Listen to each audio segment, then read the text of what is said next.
Hi, I'm Jordan Holland from Xplore Crossfit, and we are back with our open notes. Winter is not coming, winter is here. Tonight, Dave Castro dropped a bomb on us with 16.1. Longest time domain we've seen yet, which I'm myself am pretty excited about. A new movement, which I'm also excited about. And then there's also burpees, which I'm not too stoked about. But hey, the work has been set. All that's left for us to do is to perform and see where we're at. So what we want to do is kind of dig into this workout. We've got 25 feet of overhead walking lunges. We've got 8 bar-facing burpees, 25 more feet of overhead walking lunges, and 8 chest-to-bar pull-ups, and we're going to cycle that for 20 long minutes, and it is going to be glorious. So enjoy the ride. Sit back and enjoy these notes. First thing I want to talk to you about is pacing. I want you to think of this as more like a 5K run or a 5K row.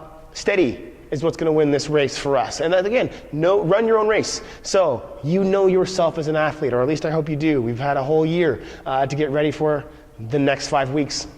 And through that, you kind of know what happens at 5 minutes, 10 minutes, 15 minutes, 20 minutes. And I want you to run this as a 20-minute race. Kind of find a pace that you can hold on to. And maybe at the end, kick on those afterburners. But don't come out of the gate swinging. We're going to come and we're going to find that rhythm. We're going to settle into it. And the burpees, right? This is going to be my least favorite part, but at the end of the day, all you need to do is lie down, stand up, hop over that bar, repeat. Lie down, stand up, hop over that bar, repeat. 8 times per round. That's it. And it's going to be about keeping moving. I don't want to see athletes bent over their hands on their knees. If you bend over to put your hands on your knees, continue on down to the floor. Lie down, and once your chest is on the ground, stand up. Just keep moving. Transitions. I saw the ladies tonight lose some time on it. I'm going to see a lot of our athletes here at the gym tomorrow and worldwide. We're going to see a lot of athletes losing time and therefore losing reps on those transitions. And I'm talking about from the time that you get off the pull-up bar to the time you pick up your barbell, what are you doing, right? Save time. You don't need that much chalk. Less chalk. Less is more here, right? You're not going to the Olympics. You're not at a gymnastics meet or Olympic weightlifting meet, and you only got 8 pull-ups to do. And essentially 2 cleans or 2 snatches per round to get that bar overhead, right? We do not need to be chalk monsters. Save yourself some time chalking up every round. Pray before. And what I'm talking about here is those athletes who we see on the ground, head in between their knees or between their hands, and just looking for some kind of divine intervention to come and save them. The clock will save you in 20 minutes. But until then, you just keep moving.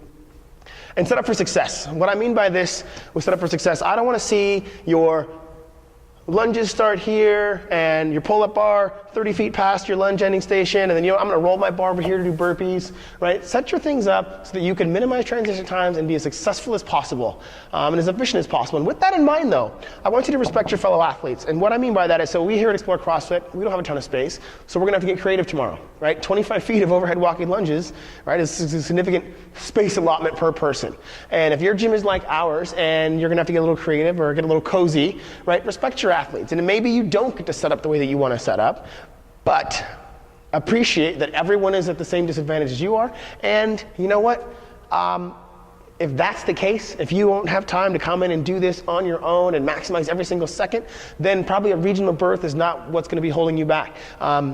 It's going to be your own attitude and approach to this workout. So respect your fellow athletes, respect your coaches if space is at a premium. Let's help each other be successful on that one.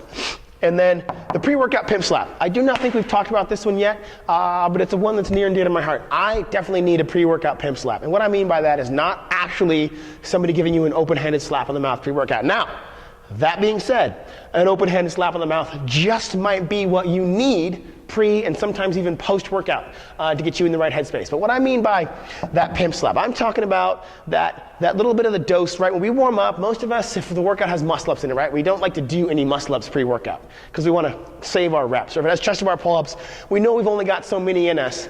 But what I'm telling you is that a lot of us actually are going to benefit from getting that kick to the system, right, to really wake up all those muscle fibers, right? Get all those motor units firing in sync, whether it be for the chest-to-bar pull-up or the overhead lunges.